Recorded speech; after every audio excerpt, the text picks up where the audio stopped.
la cual es la audaz afirmación de que Dios continúa declarando su palabra y revelando su verdad, revelaciones que exigen un canon de escrituras abierto.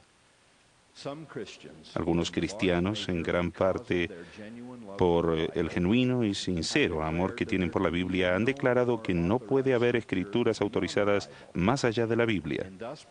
Al decretar cerrado el canon de revelación, nuestros amigos de algunas denominaciones cierran la puerta a la expresión, a esa expresión divina que en la Iglesia de Jesucristo de los Santos de los Últimos Días estimamos tanto. El Libro de Mormón, Doctrina y Convenios, la perla de gran precio, y la guía continua recibida por los profetas y apóstoles ungidos de Dios. Sin atribuir malos sentimientos a los que tomen esas posturas, respetuosamente, pero con firmeza, rechazamos tal caracterización del cristianismo que no se basa en las Escrituras. Uno de los argumentos que con frecuencia se utiliza para cualquier defensa de un canon cerrado es el pasaje del Nuevo Testamento de Apocalipsis 22:18, que dice: yo testifico a todo aquel que oye las palabras de este libro, si alguno añadiere a estas cosas, Dios traerá sobre él las plagas que están escritas en este libro.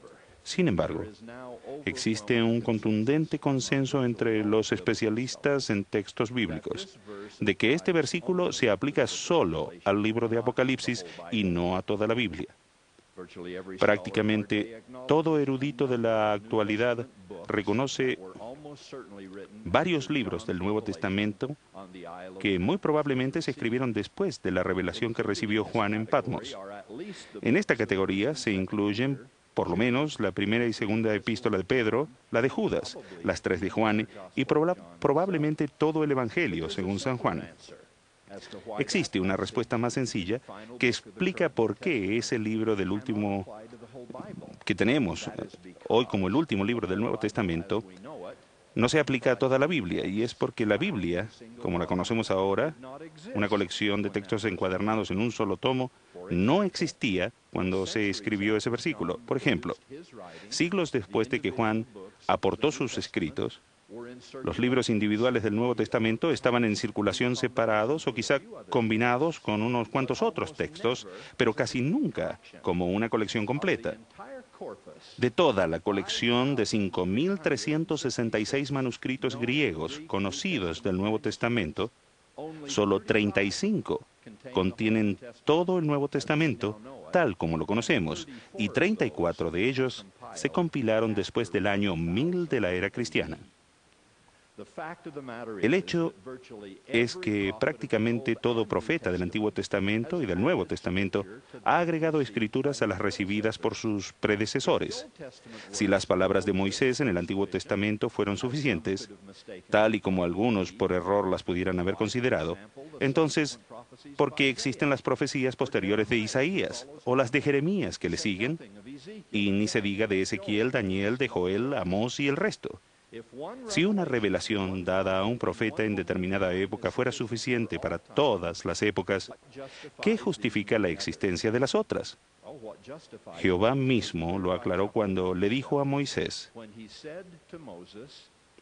mis obras son sin fin y mis palabras jamás cesan. Un estudioso protestante ha investigado de forma reveladora la doctrina errónea de un canon cerrado. Él escribió: ¿bajo qué razones bíblicas o históricas se ha limitado la inspiración de Dios a los documentos escritos que la Iglesia ahora llama su Biblia? Si el Espíritu inspiró solo los documentos escritos del primer siglo, ¿significa que el mismo Espíritu no habla en la actualidad a la Iglesia sobre asuntos que son de gran importancia? Humildemente, les hacemos la misma pregunta. La revelación continua no degrada ni desacredita la existente.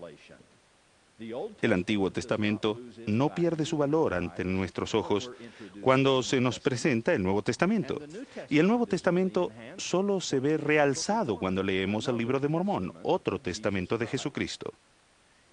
Al considerar las escrituras adicionales que los santos de los últimos días aceptan, podríamos preguntar, ¿acaso los primeros cristianos, quienes por décadas tenían acceso solamente al Evangelio básico según San Marcos, considerado el primero de los evangelios que se escribió, se sintieron ofendidos por recibir las relaciones más detalladas de Mateo y de Lucas?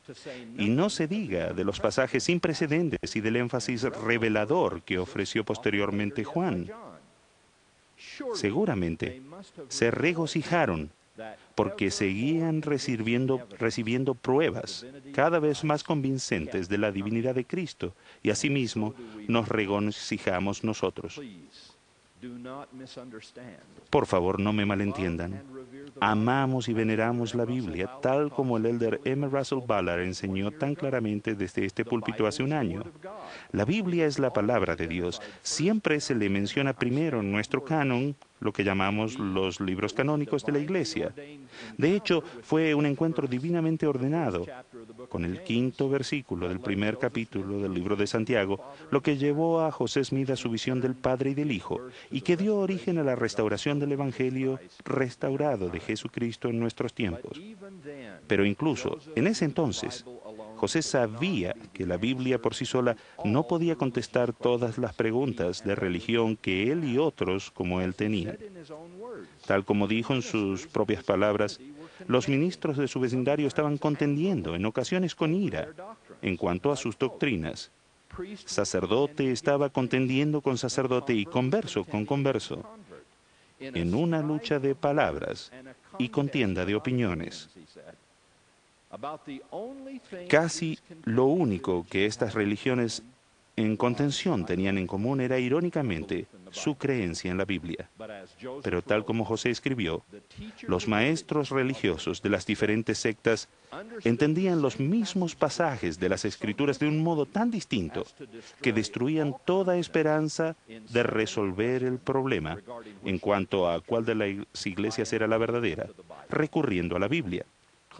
Claramente, la Biblia, que con tanta frecuencia se describía en ese tiempo como el punto de encuentro, desafortunadamente no lo era. Era el campo de batalla. Por consiguiente, uno de los grandes propósitos de la revelación continua por medio de profetas vivientes es declarar al mundo, por medio de testigos adicionales, que la Biblia es verdadera. Un profeta de la antigüedad dijo que se escriben estos, refiriéndose al libro de Mormón, con el fin de que creáis en aquellos, refiriéndose a la Biblia. En una de las primeras revelaciones que recibió José Smith, el Señor dijo: He aquí, no traigo a la luz el libro de Mormón para destruir la Biblia, sino para aumentarlo. Es necesario señalar algo más. Ya que está claro que había cristianos mucho antes que hubiera Nuevo Testamento o incluso de una compilación de los dichos de Jesús, no se puede por tanto sostener que es la Biblia lo que hace a uno cristiano.